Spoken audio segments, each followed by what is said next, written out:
সাথে যে বিয়ে হয়েছে, তারপরেও আমি বুঝতেছি না যে উনি আমার স্বামী। বলছে মামা এইটা এটা এটা আমার বিয়ের ইয়া। তো উনি বলছে কি, মামা বললো না, তুমি আমাকে তুমি করে বলো, আমি তোমার হাজব্যান্ড। আমাকে মায়েরা কোনো ধরনের ঘুমের ওষুধ খাওয়ায়া আমাকে বস্তায় ভরে বুড়িগঙ্গা নদীর এখানে ফালা দেওয়া হয়েছিল। কিন্তু আমার আল্লাহ কেন বাঁচাইছে আমি জানি না, আমার এই জীবনের প্রতি ঘৃণা। আসসালামু আলাইকুম। আসসালাম। আমার নাম জেসমিন। কি নাম? Jasmine. Jasmine Begum. Jasmine Begum. বয়স কত আপনার? আমার জন্ম সাল হয়েছে 97 অক্টোবরের 7 তারিখে। আচ্ছা ঠিক আছে, তাহলে আপনার বয়স আমরা বলতে পারি সবকিছু মিলিয়ে 23 বছর, 23 থেকে 24 বছর বয়স। কোন জেলায় জন্মগ্রহণ করেছেন? আমি জন্ম ঢাকাতে, কিন্তু আমার বাবা মার বাড়ি হয়েছে খুলনা। আপনার গল্পটা আমি জানি এবং অনেকখানি সেন্সিটিভ একটা গল্প, তারপরেও আপনি আজকে এইরকম সোশ্যাল মিডিয়াতে আপনার ফেস দেখিয়ে লোক সম্মুখে আজকের এই গল্পটা বলতে আপনি রাজি হয়েছেন। রাজি হয়েছেন কি? হ্যাঁ, আমি রাজি হয়েছি। এবং আপনার সাথে আমাদের এই গল্প নিয়ে প্রায় 1 বছরের মতো কথা, 1 বছরেরও বেশি। 1 বছর ধরে আপনি এখানে আসছিলেন, আপনাকে আমরা বিভিন্নভাবে বুঝিয়েছি, শেষ পর্যন্ত আপনি সমস্ত কিছু জেনে শুনে আজকে এই গল্পটা এখানে লোক সম্মুখে বলতে এসেছেন। তো ঠিক আছে, আপনি শুরু করুন যেখান থেকে বলতে চান, ছোটবেলা থেকে যেখান থেকে মনে পড়ে। আমি আসলে 1 বছরের বেশি ঘুরতেছি এই কারণেই, কারণ আমি নিরুপায় হয়ে এখানে আসছি। আর আমার গল্পটা যদি বলতে হয় তাহলে আমার পিছন থেকেই যেতে হবে, আমার বাবা মার কাছ থেকে আসতে হবে। ছোটবেলা থেকে আসেন? হ্যাঁ। আমি খুব মধ্য ফ্যামিলির একটা গরিব ঘরের মেয়ে। আমার বাবা মাও খুব অসহায়। আমার বাবা খুব ছোটখাটো একটা চাকরি করে, একটা হোটেলে কাজ করে। আমরা ভাই বোন 5 জন। ছোটবেলা থেকে আমরা অভাব জিনিসটাকে ভোগ করে আসছি। একদম মা বাবার ঘরে যখন থেকে মানে একটু ধরে বুঝ হয়েছে তখন থেকে আমরা কষ্ট কি জিনিসটা পাই আসছি। আর আমাদের একটা কষ্ট ছিল সবচেয়ে বেশি বড়, যেটা আমার বাবা মানে হঠাৎ করে সবসময় নিখোঁজ হয়ে যেত ছোটবেলা থেকেই। আমরা যতটুকু মনে পড়ে, আমার ছোট ভাইটা যখন একদম কোলে, খুব ছোট কোলে কয়েক মাস হয়েছে, তখনের কথাটা আমার মোটামুটি ভালোই মনে আছে। এর আগে থেকেই নাকি আম্মুর সাথে আব্বু এরকম করতো। আম্মুর যখন বিয়ের 7 দিন বিয়ের বয়স, তখন থেকে আব্বু এরকম নিখোঁজ হয়ে যেত। এটা নাকি আব্বুর একটা রোগ ধরতে গেলেই ছিল, একটা অভ্যাস, মানে হঠাৎ করে নিখোঁজ হয়ে যেত ছোট থাকতে। আম্মুর বিয়ের 7 দিন থেকে, কারণ তখনও যে আম্মু চলে যাবে, কারণ আম্মুর তো ঘরে সৎ মা ছিল, তার বাবা মানে মা নেই, বাবা যা মা বলতো তাই করতো। তো এই কারণে আম্মু আর কখনো আলাদা হওয়ার চিন্তা ভাবনা করেনি, যে তার তো কোনো মা নেই, সে কার কাছে যাবে। তো আমার মা বাধ্য হয়ে সেইখানেই সংসার করছে আমার বাবার সাথেই। তো এইভাবে করতে হতে আমরা 5 ভাই বোন হয়েছি। তো আমার যতটুকু মনে পড়ে, আমার ছোট ভাইটা যখন কোলে ছিল তখন আব্বু একদম নিখোঁজ হয়ে গেছে। আব্বুর আর কোনো খোঁজ খবর ছিল না। 3 বছর আমরা আব্বুকে, 3.5 বছর কোনো কাছেই পাইনি। বাবা কি জিনিস বা বাবা কি বেঁচে আছে কিনা সেটাও আমরা জানতাম না।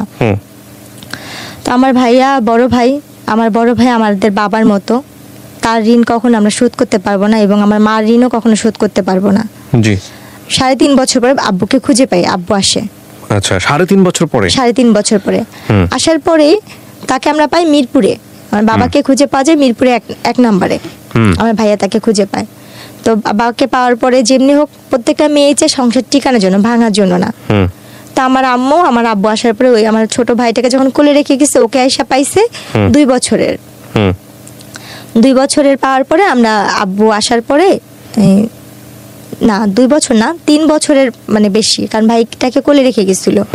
তখন আমার ভাইটা কথা বলতে পারে, ভালোই হাঁটতে পারে। তা আব্বুকে যখন পাওয়া গেছে, ওই আব্বুর কারণেই আমাদের মিরপুর যাওয়া। আচ্ছা। আব্বু মিরপুর বলতেছে যে আমি এখানে থাকবো না, এলাকায় সবাই যেহেতু এটা নিয়ে জানাজানি হয়েছে, তুমি কাজ করছো, থাক, যার হয়েছে চল আমরা মিরপুর চলে যাই। তখন আমরা ওই এলাকা থেকে মিরপুর চলে যাই। আচ্ছা। মিরপুর আমরা যাই 2005 সালে। আচ্ছা। 2005-এ আমরা মিরপুর চলে যাই। যার পরে ওইখানে আমাদের আর কোনো কাজ করতো না, কারণ আব্বু আসলে আমাদের আর কোনো কাজ করতে হতো না। আব্বু যে কাজ করতো, হোটেলে কাজ করতো, তো আমাদের আল্লাহর রহমতে সংসার চলে যেত। তো কাজ টাজ করতো 5 বছর, মানে 2005-এ যখন আব্বুকে পাওয়া হয়, 6-এর দিকে আমার বোনের বিয়ে হয়। আমার বড় বোনের বিয়ে হয়ে যায়। মানে 5-এর শেষের দিক দিয়ে আর কি, 6-এর আগে আমার বড় বোনের বিয়ে হয়। বড় বোনের বিয়ে হওয়ার পরে আমার তখন বয়স 10 বছর পার হয়ে যায়, 10-11 বছর পার হয়ে যায়, মানে 11 বছরের মাঝামাঝি। তো আমরা যে এলাকায় থাকি, ওই এলাকারই যে বাসায় ভাড়া থাকি, সে পাশের বাসায় একটা লোক ছিল। ওনারা আমাকে রাস্তায় খেলতে দেখে পছন্দ করছে, আমার বাবা মার কাছে বিয়ের প্রস্তাবও দিচ্ছে। তো আমার ভাইয়া যে বাসায় গাড়ি চালাতো, ভাইয়া তো গাড়ি চালানো শিখে গেছে, ওই বাসায় গাড়ি চালাতো। ওনার আবার কোনো সন্তান ছিল না নিজের, আমার আম্মুকে নিজের মেয়ের মতোই দেখতো। তো ওই এলাকার মোটামুটি সবাই জানতো আমরা তার নাতি। আমরা ওনাদের বাসায় ভাড়া ছিলাম। তো যখন আমার জন্য বিয়ের প্রস্তাবটা যায়, তখন ওই নানু বলতেছিল যে তুমি কি ভাবতেছো এটা মাতবরের নাতি? ও তো মাতবরের নাতি না, ও কিন্তু ভাড়াটিয়া এখানে। আচ্ছা। ও কিন্তু মানে দেখতে শুনতে ভালো, সুন্দর, ওরা সব ভাই বোনই সুন্দর, কিন্তু ও কিন্তু কোনো বড় লোকের মেয়ে না, গরিবের মেয়ে। আচ্ছা, তারপর? তো আমার ওইখান থেকে ওনারা বলতেছে যে না, আমরা তো বাজারে গেছি, বাজার ভাঙাচোরা হলে আমাদের সমস্যা নেই, আমাদের সদাই দরকার। আমাদের বাজার কেমন হলো সেটা আমরা জানি না, আমাদের সদাইটা আগে মেন দরকার। তো আমার আব্বু আম্মুকে এসে অনেক রিকোয়েস্ট করে, প্রস্তাব দেয়। দেখেন আমরা কিচ্ছু চাই না, শুধু মেয়েটাই। তখন রোজার মাস ছিল না, আমার বোনের বিয়েরও 1 বছর পরের কাহিনী, মানে 2007 সালের কাহিনী এটা। তো আমার আম্মু বললো যে আমার মেয়ে তো ছোট, আমার মেয়ে তো এখনো সাবালক হয় নাই। আচ্ছা, আপনার এই বিয়ের যখন আসলো তখন বয়স কত আপনার? আমার তখন বয়স 11 বছর। মাত্র 11 বছর? 11 বছরে, মানে মানে শেষ দিকে, মানে পুরো শেষ হয়নি।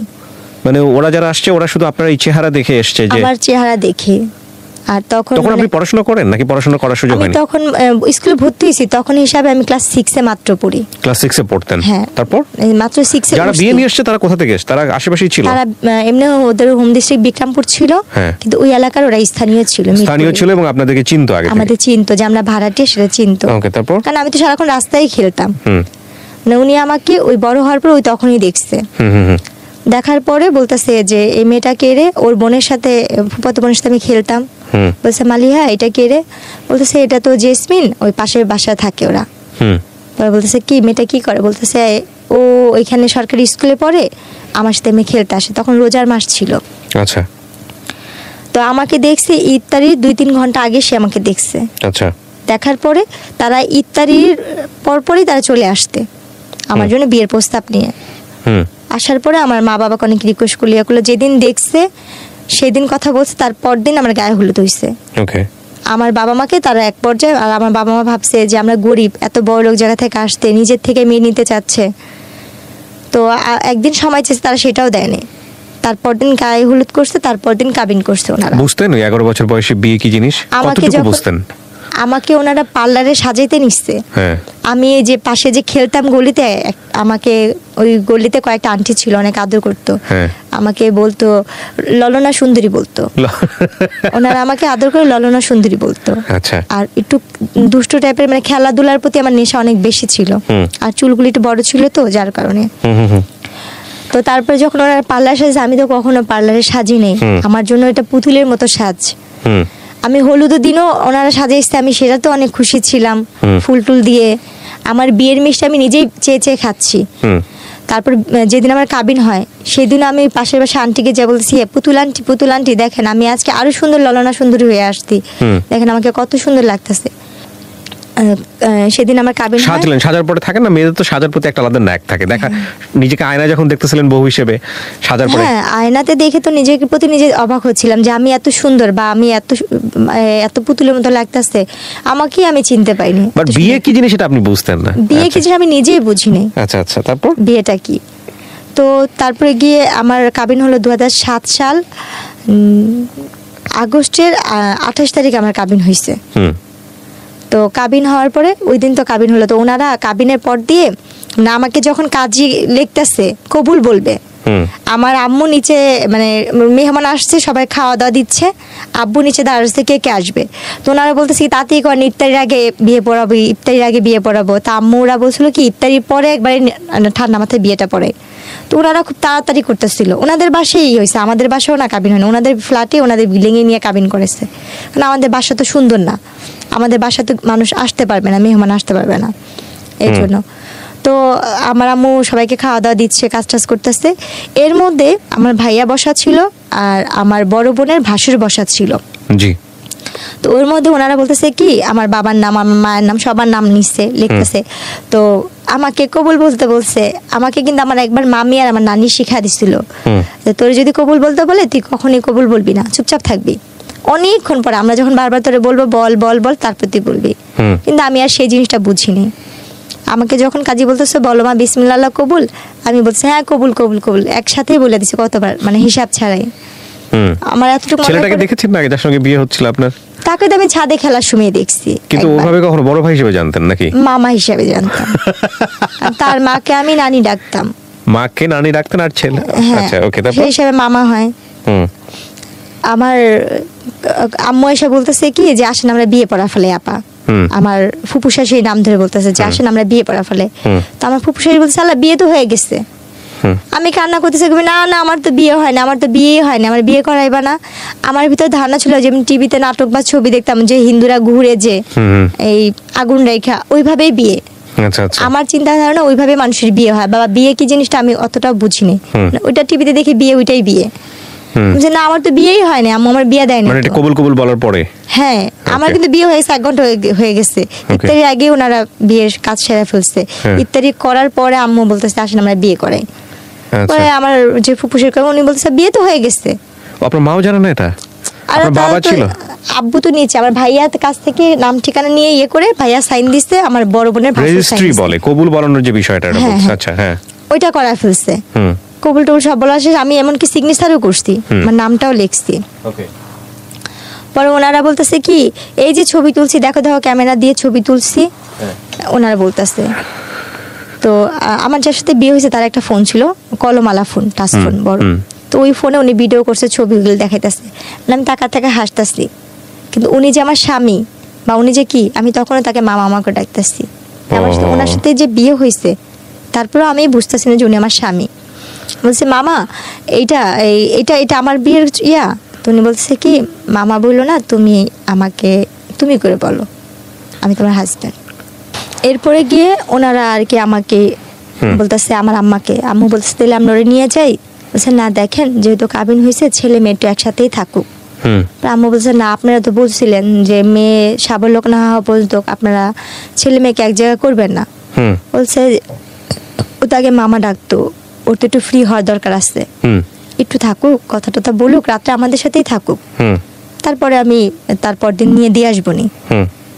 পরে আম্মু আব্বু মানে চুপচাপ থেকে পরে আমার নানি বলতেছে কি যে না ঠিকই আছে, রেখেই যা। আচ্ছা, কারণ থাকার দরকার আছে, বোঝার দরকার আছে যে ও এখন আরেক বাড়ির বউ, এই কাজটা। তো আমার শ্বশুর বাড়িটা ছিল রাস্তার এই পারে ছিল আমার শ্বশুর বাড়ি, এক গলির পরে আর কি আমাদের বাসা। মানে আবার চাইলে ভিতর দিয়ে আরেকটা গুলি আসতে যাওয়া যেত, বলা যায় এই পারের ওই পার। এরপরে গিয়ে রাতে যে কাহিনীটা, ওনারা অনেক সুন্দর করে ফুল টুল দিয়ে ঘর সাজাইছে, রুম সাজাইছে, আমাকে নিচ্ছে। আমি নিজের ঘরে নিজে ফুল টুল নিয়ে টেটুটে নিয়ে খেলতেছি। আমি নিজেই ওইটা যে আমার ঘর, আমি ওনাকে সবসময় দেখে ভয় পাইতাম। ওনাকে যখন ওই রুমে দেখছি না আমি ভয় চুপচাপ হয়ে গেছি। উনি না গুন্ডা, ওনাকে না সবাই ভয় পায়, এলাকার সবাই ওনাকে নাম ধরে যেটা বলে। উনি এই ঘরে কেন, উনি কি আমার সত্যি তেল স্বামী? উনি তখন বলে উনি আমার হাজবেন্ড। তো ওই জিনিসটা আমার ভিতরে ভয় কাজ করতে। তো তখন থেকে তার ভিতর থেকে আমার একটা দূরত্ব, সে যে আমার স্বামী সেটা আমি কখনোই মানতে পারতাম না, ভয় পাইতাম। আচ্ছা, তারপরে ওই দিন ওই ঘরে আমাকে কোনোভাবেই দিতে পারেনি। যতবারই দেয় হয় খাটের নিচে পলাই, এই রুমে ঢোকাচ্ছি, ওই পাশ দিয়ে বারিন্দাতে বের হয়ে যাচ্ছি। আমার সারাটা রাত এভাবেই গেছে। মানে কোনোভাবে আমি কান্নাকাটি করতেছি, চিগলাইতে আসছি। পরে আমার যে ফুপু শাশুড়ি ছিল উনি বলতেছে ঠিক আছে থাক, ও আমার সাথে ঘুমাক, আমি পরে তোকে ইয়ে করে দিবনি। তো রাতে তো খাওয়া দাওয়া করলাম ওনাদের সাথে সবাই একসাথে। খাওয়াটার পরে ছবি তুললো, আমাকে জোর করে উনি নিয়ে নেওয়া ছবি তুললো, আমার হাজবেন্ডের সাথে ছবি তুললো। পরে এক পর্যায়ে যেহেতু কেউ নাই আমার বাবা মা এখানে, আর যেহেতু আমার বিয়ে হয়ে গেছে এটা আমাকে বুঝতেই হচ্ছে, শ্বশুর বাড়িতে চলে গেছেন। হ্যাঁ, তখন ছবি তুললো, ছবি তুলছি, ওনাদের সাথে আসছি, কিন্তু ওনার সাথে আমি ওরকম ভাবে কথা বলছি না। উনি আমার শরীরে হাত রেখে ছবি তুলছে, আমি তারপরে ভয় পাচ্ছি, শুধু ভয়ে ওখানে ছবি তোলা। এরপরে গিয়ে সকাল মানে রাতে যখন আমার ফুপুর সাথে শাশুড়ির সাথে ঘুমাইলাম, মাঝরাতে তখন 4টা বা 3:30 বাজে, হঠাৎ করে ঘুম ভাঙছে, দেখি যে না উনি ওই রুমে আমাদের সাথে একসাথে শুয়ে আসছে। আচ্ছা, তো যাক, তখন ওই মুহূর্তে তখন দিয়ে ওইটা বসে বসে কান্না করতেছি যে আমি মনে আর বাবা মার কাছে যেতে পারবো না। এত বড় লোক বাড়ি, এত সুন্দর ঘর বাড়ি, কিন্তু কোনোটাই আমার ভালো লাগতেছে না, আমার নিজের মতো মনে হচ্ছে না। যতটা আমার ভাঙা ঘর বা খুব ছোট বাচ্চা যেসব অনুভূতিগুলো আসে, রাইট, হ্যাঁ, আমার ফ্যামিলিটাই আমার কাছে বেস্ট। তো আমি ভাবতেছি কখন সকাল হবে, কখন আমি বাসায় যাব, কারণ আমি এই বাসা তো চিনি আর আমাদের বাসাও চিনি। এভাবে করতে যখন সকালে ফজরে আজান দিল আমি বসে রয়েছি, একবার লুকায়, ওনারা সবাই ঘুমে, কেউ জানেই না, আমি দৌড় দিয়ে যা দেখে আসছি, ওনার বাসা ছিল 3 তলা, তো ওনার 3 তলা থাকতো, দৌড়া যা দেখছি কেচিকেট খুলছে কিনা, দেখছি না কেচিকেট খুলে নেই অত ভোরে, আবার দৌড়া চলে আসছি, এসে খাটের নিচে লুকায় আসছি, বসে আসছি। এরপরে যখন সকালবেলা 6টা বাজে, আমি তখন ওই মুহূর্তে বাসা থেকে আমাদের বাসায় চলে যাই, গেট টেট খুলে আমি আমাদের বাসায় চলে গেছি। আমি আমাদের বাসা যা ঘুমা, আম্মু বলতেছে তুমি এত সকালে, আমি ওনারা আমার পাঠা দিচ্ছে, ওনারা বলছে তুমি বাসা যাও, আমি এই জন্য বাসায় এসে পড়ছি। তা আম্মু ভাবছে যে ওরা যখন সত্যি বলছে, তো আমি বাসা যা ঘুমায় রয়েছি, এদিক দিয়ে ওনারা খুঁজতে আসছে বাসায়, আর আমাদের তো ফোন নেই যে আমাদের বাসায় ফোন দিবে, মোবাইল টোবাইল কিছুই নেই যে ফোন দিবে।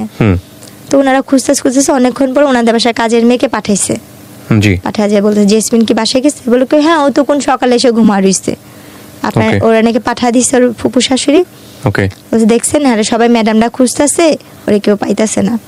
ওরা আম্মু মারে বকা দিল, 2টা থাপ্পড় দিল, যে তুমি এখন বড় হয়েছো, তোমার বিয়ে হয়েছে, তুমি তো যখন তখন চাইলে আসতে পারবে না, আসলে কে তোমাকে নিয়ে ওনারা সংসার করবে, তুমি তো মেয়ে মানুষ, তোমার কপাল দোষে এখানে বিয়ে হয়েছে, ভালো জায়গায় বিয়ে হয়েছে।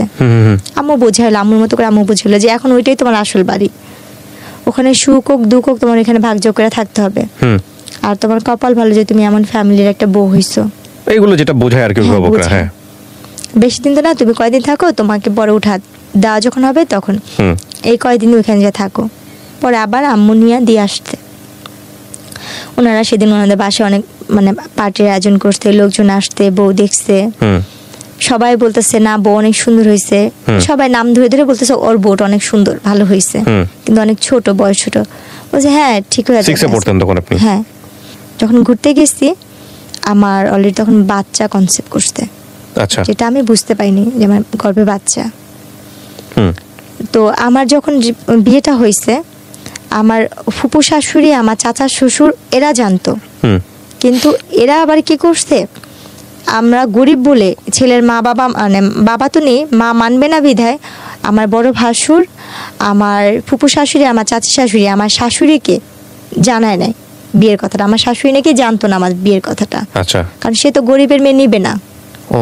কিন্তু আমার যে বড় ভাসুর সে খুব ভালো ছিল, সে খুব ভালো ছিল, সে আর গিয়ে হয়েছে আমার ফুপু শাশুড়ি, আমার 2 চাচা শ্বশুর, এরা মিলে আমাকে বউ করে নিছে, যে ওর মা তো আরো 2 ছেলেকে বিয়ে করেছে, এত সুন্দর বউ পানে, টাকা পাইছে কিন্তু বউ পানে, হয় ছেলেদের থেকে বউদের বেশি বয়স্ক লাগে, না বউরা কালো, কিন্তু গরিব হলো। আপনার শাশুড়ি ইনফর্ম ছিল না আপনার বিয়ের ব্যাপারে? না, আমার বিয়ে থেকে, এবং সে সেটা মানতো না বলেই সে ইনফর্ম ছিল না। হ্যাঁ, কিন্তু আমরা জানতাম না যে আমার শাশুড়ি না, আমার মার সামনে অন্য একজনকে ফেস করেছে, এটা শাশুড়ি, ছেলের মা। ভয়ঙ্করতম কাজ। তো তখন আর কি, যখন আমার বাবু পেটে আসতে, আমার বাচ্চা নাকি 2-3 মাস মানে বাচ্চা পেটে, আমি তো বুঝি না, একটা মেয়ে অসুস্থ হলে যে জিনিস সেটাও তো আমি বুঝতাম না। তা আমি খুব বমি করতাম, মাথা ঘুরে, তো কিছু খাইতে পারতাম না, মানে আমার কাছে খুব খারাপ লাগতো।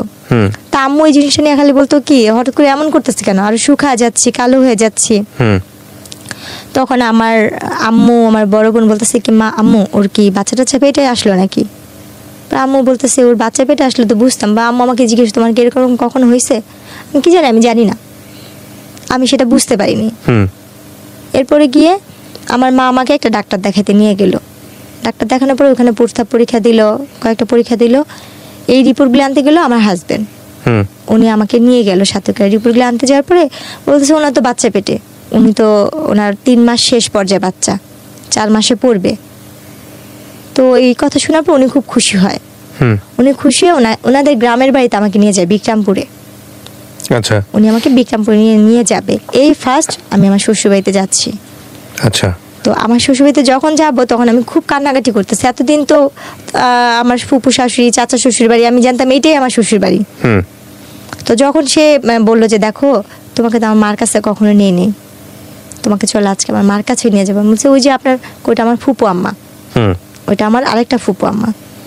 আচ্ছা, এরপরে গিয়ে উনি যখন নিয়ে যাবে আমি ভয় পেতেছিলাম, যাবো না যাবে, অনেক কান্নাকাটি করতেছি। আমার ছোট বোন আর মামাতো বোনকে নিয়ে যাই, আমরা একসাথে বিক্রমপুর যাই। আচ্ছা ভাইয়া, যেদিন যাই সেদিন আমাদের যাইতে যেতে রাত, মানে আমরা বিকালবেলা রওনা হয়েছি, তো শীতের দিন ছিল, এটা 2008-এ পড়ে যায় কাহিনীটা। আমাদের যাইতে যাইতে দেরি হয়ে যায়, আমরা গিয়ে ওখানে গিয়ে পৌঁছাই সন্ধ্যার সময়। তো ওই অবস্থা দেখে সে আমার মামি শাশুড়ির বাসায়, আমার আরেকটা ফুপু শাশুড়ির বাসায়, যে কিনা মুক্তিযোদ্ধা তার ফ্যামিলি, তাদের বাসায় নিয়ে ওঠায়, তাদের বাসায় রাখার পরে ওনারা বলতেছে মাশাআল্লাহ তুই তো বউ অনেক সুন্দর আনছে, আমাদের সবার বউ পছন্দ, মানে সবাই আমাকে অনেক আদর করতেছে। বলছে তোর মাকে বোঝানোর দায়িত্ব হচ্ছে আমাদের, তুই হিসাবে ছেলের বউ আমরা ভালো পাইছি, হাসি খুশি মিশুক। তো ওই রাত্রটুকু ওখান থেকে সকালবেলা আমাকে নিয়ে গেল ওনাদের গ্রামে বেড়ে। প্রথম যে এক গ্রামে রাত্রে থাকলাম, তারপর দিন সকালবেলা ওই গ্রামে গেলাম, আমার শ্বশুরবাড়ির গ্রামে।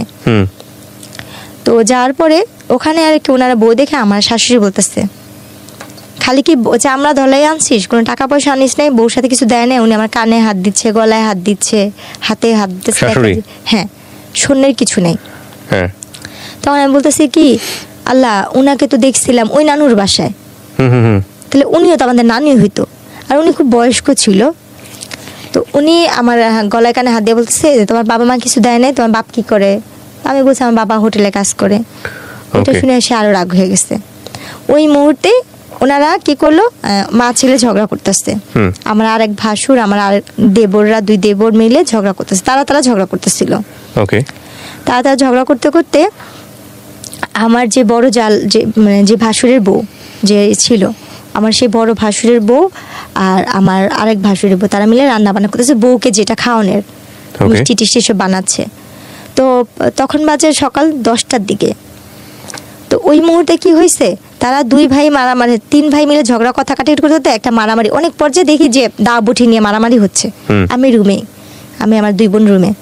কতক্ষণ পরে আমি মানে মারামারি এখন, সে তো আমার স্বামী, তার সাথে আমি যেহেতু সংসার করছি প্রায় 1 বছরের মতো সময় হয়ে আসতেছে কাছাকাছি।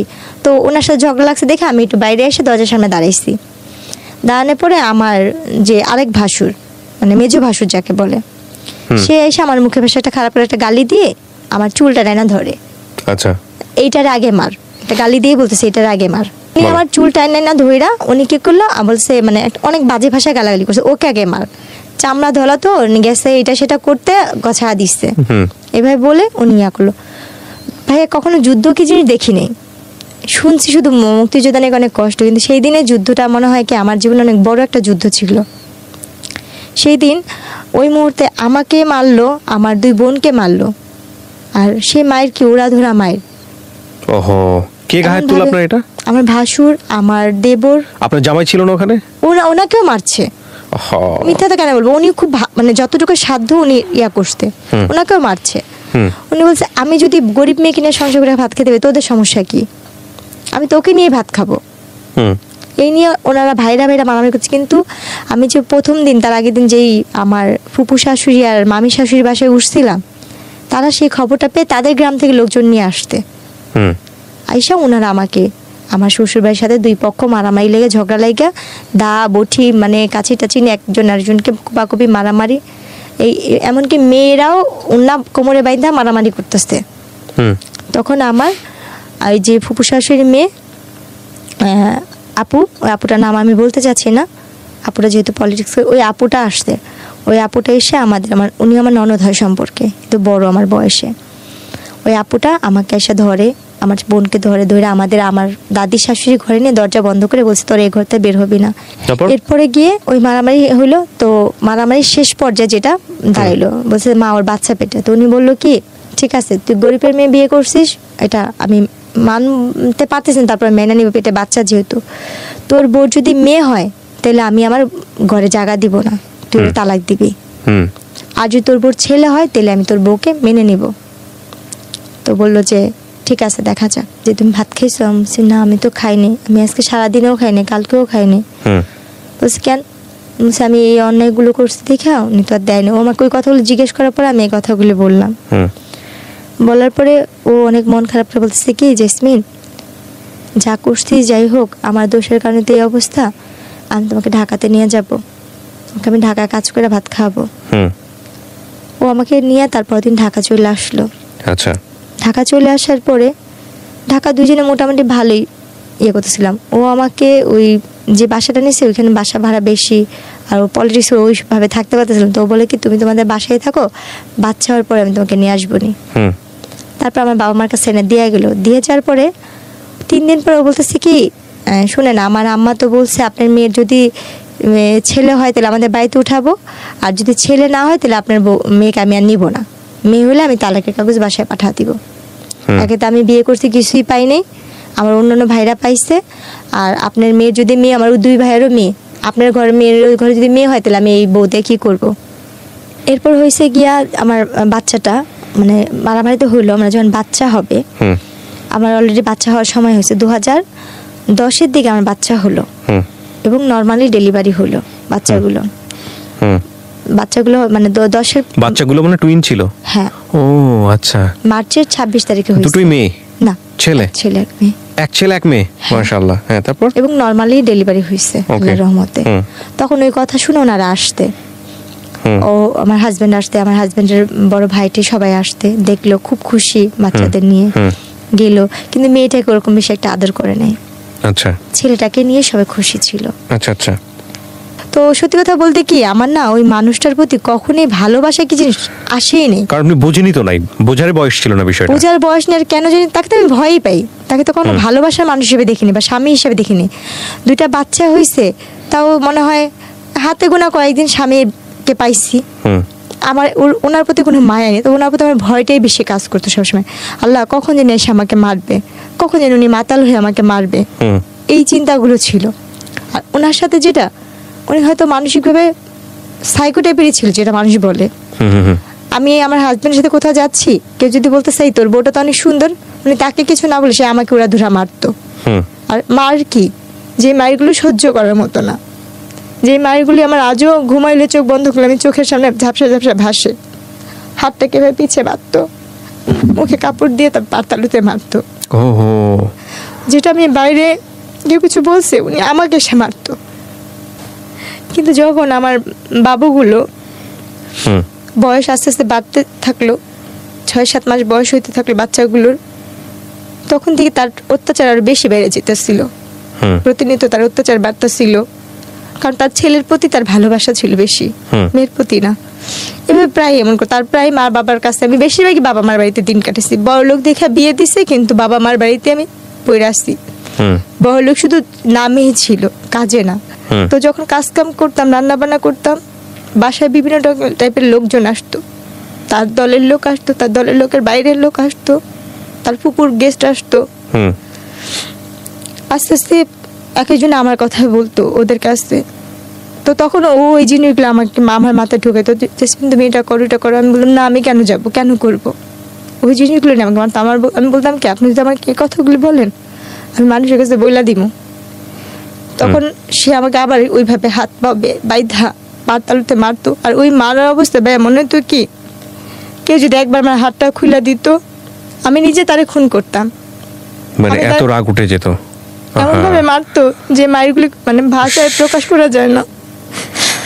মানুষ নাকি রিমান্ডে অনেক মারধর করে, কিন্তু আমি জীবনের রিমান্ডের মায়ের অনেক খেয়ে আইছি, অনেক রিমান্ডের মায়ের খেয়ে আইছি, যে মায়েরগুলি আমি চোখ বন্ধ করলে আমার চোখের সামনে ভাসে, কাউকে বলতে পারি না। মনে হয় যে আস্তে আস্তে মানসিক রোগী আমি নিজেই হয়ে যেতেছি। উনি কি, ওনার থেকে বেশি এখন মেন্টালি টর্চারিং আমার হচ্ছে। বাপ মার কাছে যেমন, বাপ মা তো গরিব, বাপ মা কোথেকে আমরা সাহায্য করবো। আবার কিছু বলতে গেলে বলতে হুমকি দিত, আমার ভাইরে এটা করবো, ছোট ভাইরে ওই করবো, বড় ভাইরে ওই করবো। চিন্তা করতাম আমার লেগে আমার ভাইদের ক্ষতি হইব, আমরা তো নিজেরই গরিব। ওনার সবকিছু মানতাম, খালি পারতাম না নিজের দেহটারে বিলা দেওয়ার জন্য। যা বলতো তাই করতাম, যেটা বলতো সেটাই করতাম। আর স্বামীতে যে ভালোবাসা, তাকে আমি এটা কখনই আমার ভিতর থেকে কখনো আসেনি। তার জন্য মানুষ যেমন একটা মেয়েকে ভাড়া করে আনে, ব্যবহার করে, আমি ওনার কাছে সেরকমই মনে করতাম যে উনি যে মেয়েটাকে আজকে আনছে আমি তাদের ভিতরে একজন, এই জিনিসটা মনে করতাম সবসময়। তো ওইখানটা আমার যেটা মনে পড়ে, আমার অনেক মারতেছিল, এত মারতেছিল যে মানে ভাষায় মারতে মারতে টাইনা টাইনা আমার ছাদের কোনারে নেওয়ার চেষ্টা করতেছিল। আমি কোনোভাবে যাব না, আমি দরজার সিট ইয়াটা ধরে রাখছি। আমি বলছি আপনি আমাকে একটা বারের জন্য মাফ করেন, আপনি যা বলবেন আমি তাই করব, আপনি যেইটা বলবেন আমি সব ধরনের কিছু করবো। আমি কাজের মেয়ে হয়ে থাকবো শুধু আমার বাচ্চাগুলোর জন্য, শুধু আমার সন্তানগুলোর জন্য আমি এই লোকটার সাথে থাকতে চাইতাম। কারণ আমার নিজের প্রতি, নিজের দেহের প্রতি কোনো লোভ ছিল না। এই দুনিয়ার কোনো কিছুর প্রতি আমার লোভ নেই, আমার শুধু একটাই সব ছিল, আমি একটা ঘরের বউ হবো, একটা যৌথ পরিবারের বউ থাকবো, একটা সংসারী মেয়ে থাকবো, আমার একটা ঘর দরকার ছিল। স্বামী যেমনই হোক আমি সেটা পাইনি। এরপর ওই দিন মারার পরে না শুধু ওই বিল্ডিং এর মানুষজন আমাকে ধরে, তারপর আমি না পারে ওই দিন কোনার প্রতি আমার ক্ষিপ্ত একটা ঘৃণা চলে আসছিল যে আমি ওনার অত্যাচার আর সহ্য করবো না, আমি ওনার প্রতি নিজে যে মামলা করবো, কেস করবো।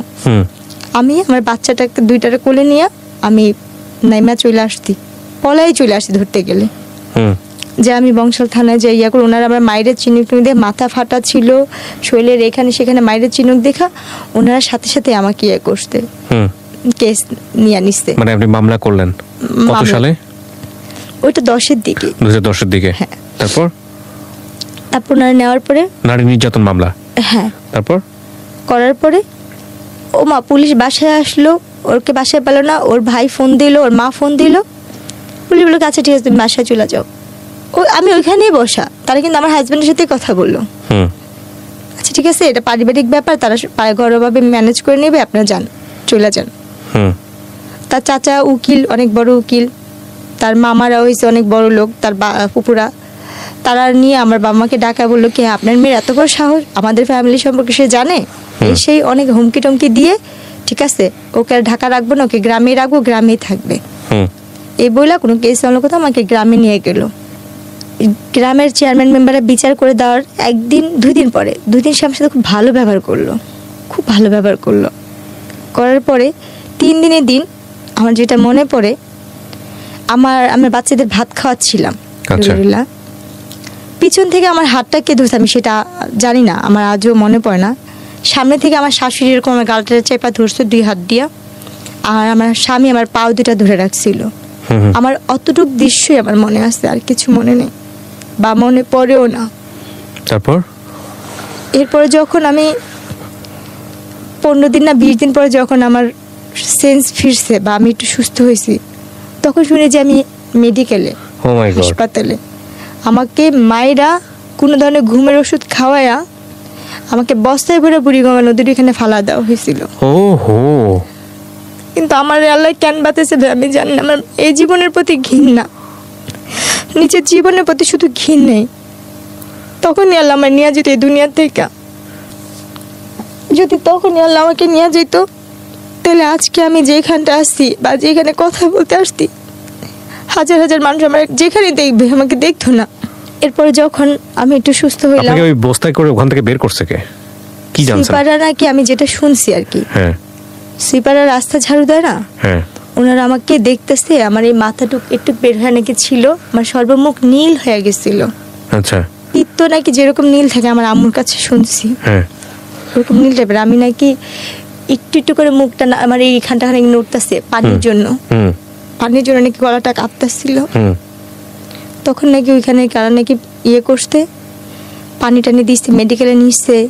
আমার যে ভাবির ভাই হয়েছে তখন ছিল একজন কনস্টেবল না, কিন্তু আপনাকে মেডিকেলে নেওয়ার পরে আপনাকে চিনবে কিভাবে মানুষ? চিনবে বলতে ওই যে আপনি পরিচয় বলে দিয়েছেন যে আমার বাড়ি অমুক, তাহলে পরিচয় বলিনি। তাহলে যেইখানে আমার ফালানো হয়েছিল ওই থানার কনস্টেবলের কাজ করতো আমার ভাবির বড় ভাই, আপন বড় ভাই। উনি দেখে চিনেছে আপনাকে? উনি দেখা, উনি বলতেছে কি, আমার ভাবির নাম ধরে বলতেছে কি তো ননদ কইরে জেসমিন কত গ্রামের বাড়িতে কত নাই। আচ্ছা পরে বলতেছে কি তোরা একবার মেডিকেলে আসতে পারবি, সেম দেখতে ওর মতনই একটা মেয়ে। আচ্ছা আচ্ছা। আর এই কথা শোনার পরে না তার 3-4 দিন আগে থেকে মার মন তো, আমার মা নাকি খালি বলতে করে ওর সাথে একটু কথা বলতে পারতাম, ওর সাথে একটু কথা বলতে পারতাম, একটু দেখতে পারতাম। তো যখন ভাবির কাছে কথা শুনছে না তখন নাকি আমার আম্মু খালি এটা আমার মেয়ে, এটা আমার মেয়ে, চলো যাই চলো যাই। তখন আমার ভাইয়া, আমার আম্মু, আমার খালাতো বোন সবাই মিলে গেছে মেডিকেলে। ওকে, তারপর যাওয়ার পরে ওনারা আর কি ওখানে আমাকে দেখলো, দেখে তো আমার আম্মু ধরে নাকি কান্নাকাটি করতেছে। আমি নাকি যাকে দেখতাম তাকে দেখে ভয় পাইতাম, যাকে দেখতাম তাকে দেখে আমি ভয় পাইতাম। আমি নাকি কারোর সামনে যেতে পারতেছিলাম না, যাকে দেখতাম তাকে দেখে বলতাম ও মাসতে ও মাসতে। তারপরে ওই সাংবাদিকরাও নাকি গেছিল ওইখান থেকে আমাকে ঢাকা মেডিকেলের মানবাধিকারের শাখায় পাঠা দিচ্ছিল নাকি ওসিসিতে। আচ্ছা ওখানে আমার চিকিৎসা হয় এবং ওইখানে আমার এই চোখের কর্নিয়াটা নষ্ট করে দিয়েছিল। আমি 3 বছর চোখে দেখতে পারিনি। এই বাম পাশের এই চোখটার কারণে, এটার জন্য এই চোখেরও সমস্যা হয়েছিল। তারপর তো ওই সময় চোখে আমার আঘাত পড়ে এবং গলার মধ্যে এই ঠানটা ইয়ে হয়ে গেছে, কথা ফ্যাস ফ্যাস করে আসতো, কথা ভালো করে বলতে পারতাম না। তারপর এরপরে যখন আমাকে বাসায় নিয়ে গেল, 20 দিনের না 25 দিনের দিন বাসায় নিয়ে গেল, ওর যে যারা সাংবাদিক মাধ্যমে আমার চাচা শ্বশুর এসে বলছে এই কেস নিয়ে যদি ইয়া করেন তাহলে আপনাদেরই সমস্যা হবে। তখন আমার বাপ মা চিন্তা করলো আমরা তো এদের সাথে কখনো পারবো না, কিছু করতে পারবো না। তা আমার বাবা মা কি করলো, না পাইরা আমরা মিরপুর থেকেই ওই এলাকা থেকে আমরা আবার চলে আসলাম। আচ্ছা, খিলগাঁওতে। আচ্ছা, এদের সাথে আমরা কোনো কিছুতে বাড়াবাড়ি করতে যাইনি। এরপর যেটা হয়েছে, মানবাধিকার থেকে আমাদের যথেষ্ট পরিমাণে সাহস দেওয়া হয়েছে। ওখান থেকে তারা আমাকে বলছে তুমি এক চুলো নড়বা না, তোমার টাকা পয়সা কিছুই লাগবে না, আমরা আসছি, আমরা করব। মানবাধিকার থেকে আমি যথেষ্ট সাহায্য পাইছি ওখান থেকে আমার চিকিৎসা হয়েছে, আমি সুস্থ হয়েছি। মানবাধিকারের ওখান থেকে আমার ট্রিটমেন্ট যতটুকু পারবা, আমার মামলা নিয়ে যতটুকু লড়ার, ওনারা যথাসাধ্য চেষ্টা করতে। ওনাদের কাছ থেকে আমি কোনো কম পাইনি, ওনাদের কাছ থেকে আমি যথেষ্ট হেল্প পাইছি ওখান থেকে। আমার ভুলটা ছিল যেটা, ওরা আমার সাথে কথা বলছে ফোনে যে তুই কি চাস তোর বাচ্চাগুলোর জীবন নষ্ট হোক, বা তুই কি চাস কোনো ধরনের ক্ষতি হোক, মানে আপনার হাজবেন্ডের পক্ষের লোকজন থেকে। তখন আমি বলছি কি না, আমি সংসার করতে চাই আমার বাচ্চাদের জন্য। আমার বাবা মা, আমি তো মানসিকভাবে তখন সুস্থ ছিলাম না পরিপূর্ণভাবে। আমার বাবা মা আমাকে শিকল দিয়ে আটকা রাখতো, যদি আমি না যেতে পারি, যদি থাকি। আমার মার সাথে আমার ভাইয়ের সাথে আমি অনেক খারাপ ব্যবহার করে আমি চলে যাই। আমি কিন্তু তখনও পরিপূর্ণভাবে সুস্থ না ভাইয়া, আমি তারপরও চলে গেছি তাদের কাছে। ওরা আমার কাছে নিয়েছে, আমি গেছি এক জায়গায় একজনের রুমেই ঢোকা দিছিল। কিন্তু আপনি শেষ পর্যন্ত এটা সফলতা দেন নাই। বাবা ডাইকা আপনি ওখান থেকে বের হয়ে আসলেন। ডাইরেক্ট বাপ ধরে পা জোড়া ধরছিলাম যে ও তো আমার স্বামী, ও আপনার কাছে দিছে কেন আমি জানি না। তখন উনি একটা গালি দেয়া বলছে যে ও কি মানুষের বাচ্চা, ও তো কাফের, ও তো এমনিতে মনে হয় তোমার বাবা, তো তোমার সাথে যেহেতু এই কাজ করছে তুমি এইখানে থাইকো না, তুমি চলে যাও। ও সব ধরনের কাজ করতে পারবো, ও একদিন দালাল। ওই দিন আমার জীবনের শেষ রাতই বলা যায়। এরপর আপনি ডিসিশন নেন তাকে ডিভোর্স দিয়ে দিবেন। ডিভোর্স তো তারাই নিয়ে নিচ্ছে আমার থেকে, জোর করে মায়ের ধরে করে একটা কাগজে নিচ্ছে, বলতেছে কি এখানে একটা সই কর, এটা কাজে লাগবে। এটা যে অনেক আগে তার ডিভোর্স নিয়েছে সেটা আমি বুঝতে পারি। কত সালের এটা ঘটনা, ডিভোর্সটা? 2010 এর ভিতরে। আপনার বাচ্চার তখন বয়স কত? বাবুদের কত 8-9 মাস। 8-9 মাসের বাচ্চা ফেলে আপনাকে বাসা থেকে বের করে দেয়। 1 বছর হয় নাই না, হবে 1 বছরে ওদের একটা জন্মদিন। আপনি কি মামলা তুলে নিয়েছিলেন পরে? এই মামলা পরবর্তীতে কোথায় আছে, কিভাবে আছে, আপনার খোঁজ খবর নেন নাই? আমরা তো লেখাপড়া জানি, আমরা তো এইটাই রাখিনি, মানে ওই কাগজপত্রই রাখিনি, আর কোনো কিছুতে যাইও নি আর। আচ্ছা, উনি আমাকে কি করছে, যেখানে নিয়ে যাবে একটা গাড়িতে উঠা দিয়েছে যে এক জায়গায় যাবো আজকে, ওইখানে একটা অনুষ্ঠান আছে চলো। এটা কি ডিভোর্সের আগে না ডিভোর্সের পরে? এটা ডিভোর্সটা সে আমাকে আগে নিয়ে নিছিল, আমি বুঝিনি, মানে পেপারসে সাইন করার পরের ঘটনা। হ্যাঁ। আচ্ছা, তারপর সেই দিনই আমাদের জীবনের লাস্ট ওনার সাথে দেখা এবং শেষ বিদায়। উনি আমাকে একটা গাড়ি আসলো, গাড়ি আসলো, গাড়িতে আরো 3-4টা মেয়ে ছিল, আর কয়েকজন লোক, একটা লোক ছিল চাঁদি ছিল, তার চুল নেই, আর আরেকটা লোক ছিল অনেক মোটা করে, আর একটা লোক বয়স্ক, আমার বাবার বয়স বৃদ্ধ। তো ওই গাড়িতে উঠা দিল, আর আমার ব্যাগের মধ্যে কিছু কাপড় সেই ভাঁজ টাজ করেছে তার ফুপু আর সে। তো আপনাকে নিয়ে যাচ্ছে কোথায় আপনি জানেন না এটা? এরকম তো সে আমাকে অনেক অনুষ্ঠানে সে বাসাও আনে, বাইরেও নিয়ে যায় সহকারে, হ্যাঁ এভাবে করে নিয়ে যেত।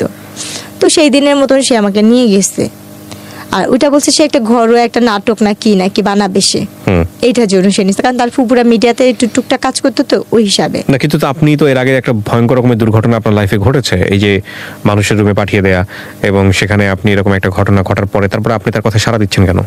আমি তো পরিস্থিতি আমার বাচ্চাদের জন্য আমি কাজ করে টাকা আনতাম, সেটাতে আমার সংসার চলতো। একটা কথা বলি, আপনি কিছু মনে করবেন না, অন্যায় যে করে এবং অন্যায় যে সহ্য করে, আমাদের একটা প্রবাদ আছে, দুজনেই সমান অপরাধী। একবার করেছেন ঠিক আছে, 2বার করেছেন ঠিক আছে, 3বার 4বার 5বার 6বার ধরে মূর্খ বলতে আমি লেখাপড়া না করার মতো না, ঠিক আছে, কিন্তু তারপরে আপনি এতবার ব্ল্যাকমেইল, মানুষ তো ভালো মন্দ বোঝে প্রাণী হিসেবে, শিক্ষার কথা বাদই দেন।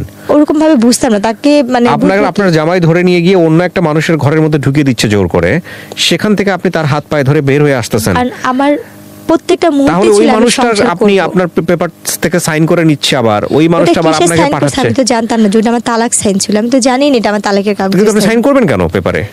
কি কারণে, অনেক কি জিজ্ঞেস কারণে তো করেছে আপনাকে? উনি আমাকে বলছে এখানে একটা সই দাও, বাবুদের জন্য একটা ইয়া করছি, বিমানা পলিসি করছে ওইখানের জন্য। আচ্ছা, তো একটা কথা বলে আপনাকে নিয়ে গেল বাইরে, নিয়ে গেছে। তারপরে আপনি দেখলেন যে তারপরে আপনাকে হচ্ছে হলো কোন একটা জায়গায় নিয়ে আর বিক্রি করে আমি দিচ্ছে। যেখানে যেতাম সেখানে তো আমার চিন্তা ভাবনা থাকতো এইখানে আমার ইনকাম হলে আমার বাচ্চাগুলো খাবে, আমি চলবো। আমার তো ওই জিনিসটাই কাজ করতো যে আমার জীবনটা এইভাবেই করে যাবে, ওই হিসাব করে যেতাম। হুম। তো সেদিন আমি খালি বললাম কি যে আজকে আপনি যাবেন না এই গাড়িতে, অন্যান্য দিন তো যান, আজকে আপনি যাবেন না? বলছে তুমি যাও, আমি ফুপুর সাথে আসতেছি, আমি ফুপু একসাথে ফুপুর গাড়িতে আসবো। হুম। তো যাক গেছে, যখন যাইতে যেতে অনেক যেখানে যেতেছে, আমি তো রাস্তাঘাট তো চিনি না। তখন আমি বলতেছি কি আর কত দূর যাবে, কোথায় অনুষ্ঠান? তখন ওই মেয়েরা বলতেছে কিসের অনুষ্ঠান হবে, কি হবে? আমি কিন্তু বোরখা পরাই, আমি তখন হাত মোজা পা মোজাও পরতাম। তখন আমি বলতেছি কি যে এই কাজের জন্য যাচ্ছে না, একটা অভিনয় হবে, নাটক হবে, টেলিফিল্ম, এসবে হবে না? বলছে পাগল তুমি, তোমার মাথা মাথা ঠিক আছে? আমরা তো যাচ্ছি একটা যেখানে ওইখানে এরকম এরকম কাজ হয়, আমরা তো টাকার বিনিময়ে যাই, ওখানে 6 মাস বা 3 মাস থাকি।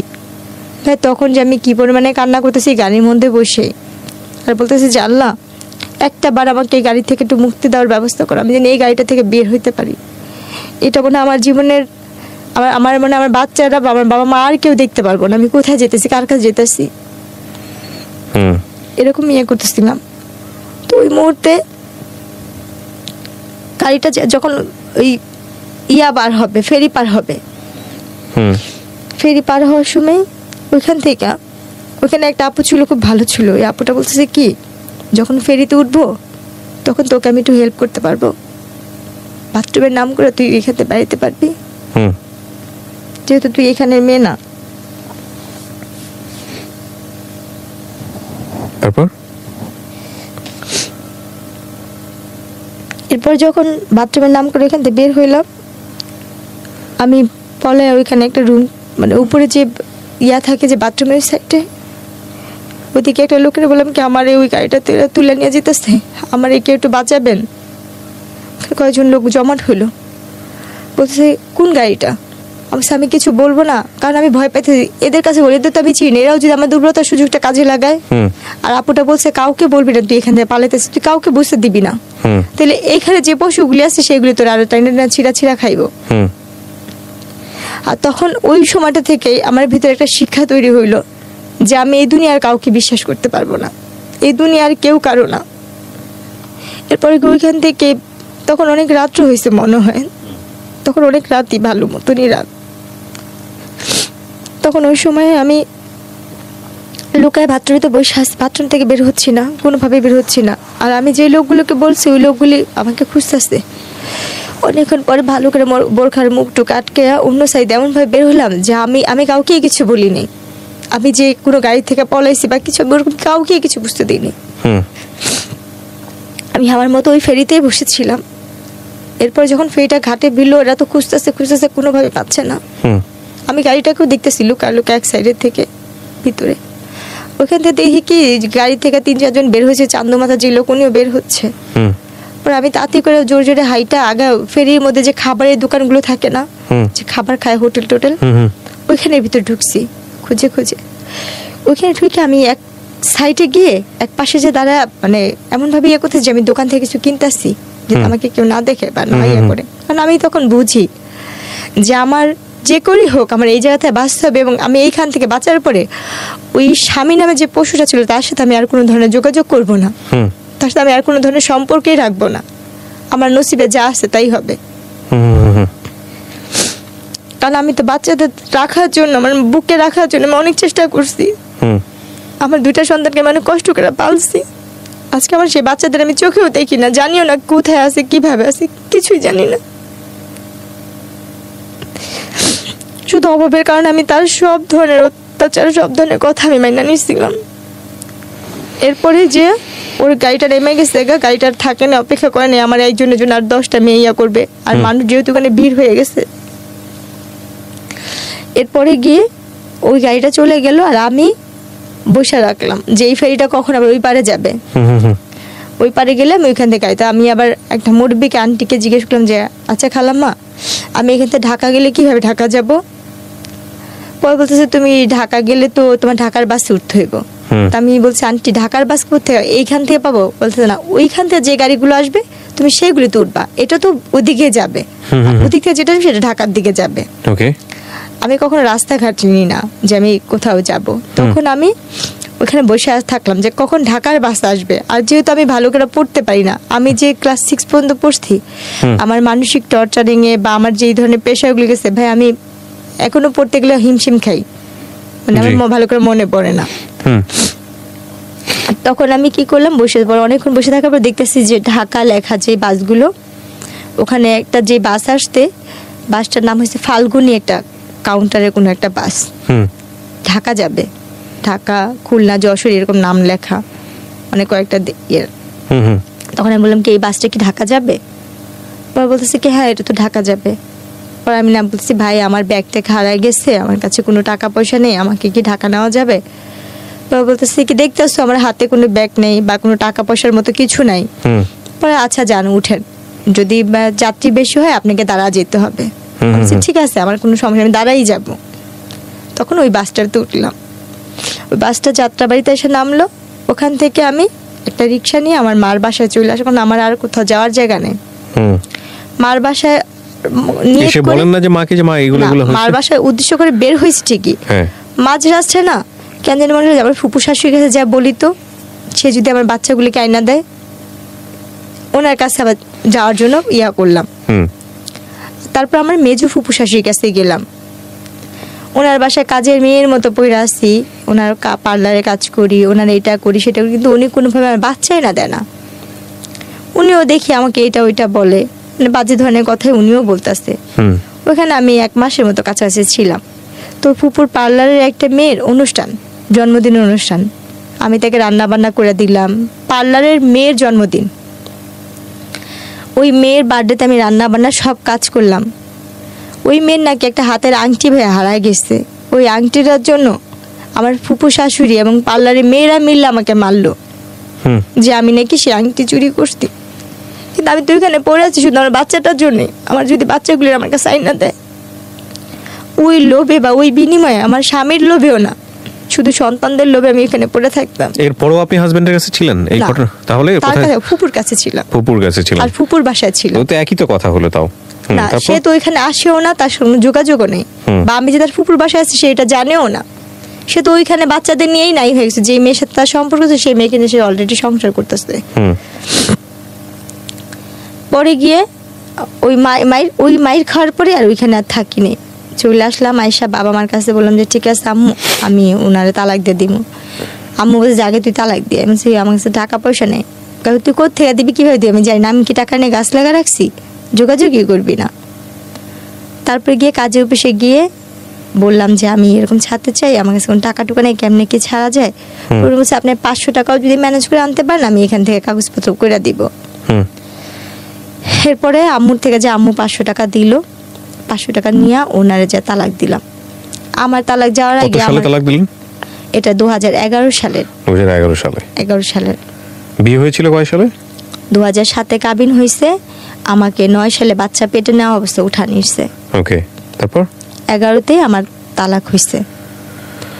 তালাক হওয়ার পরে ওনাদের সাথে আমার আর কোনো যোগাযোগ নেই, আমার কোনো কন্ট্যাক্ট নেই। এরপরে আমি আস্তে আস্তে মানে টেনশন, বাচ্চাদের জন্য টেনশন করতে করতে, আর ওই যে আমার মাথায় যে আঘাত পড়ছিল চোখে তো দেখি না, এক পর্যায়ে আমি আস্তে আস্তে অসুস্থ হয়ে গেলাম।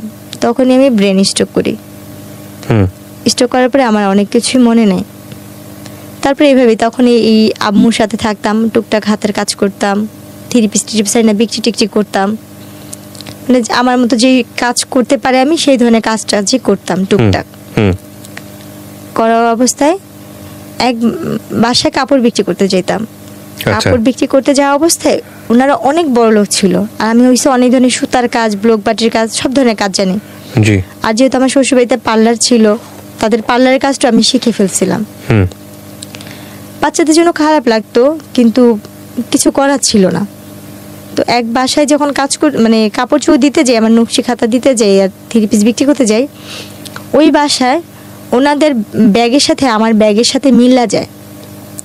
তখন আমি যখন চলে আসি ওনাদের ব্যাগে টাকা ছিল আর আমার ব্যাগে ছিল কাপড় আর ছোট্ট একটা বাটন ফোন আমি চালাতাম।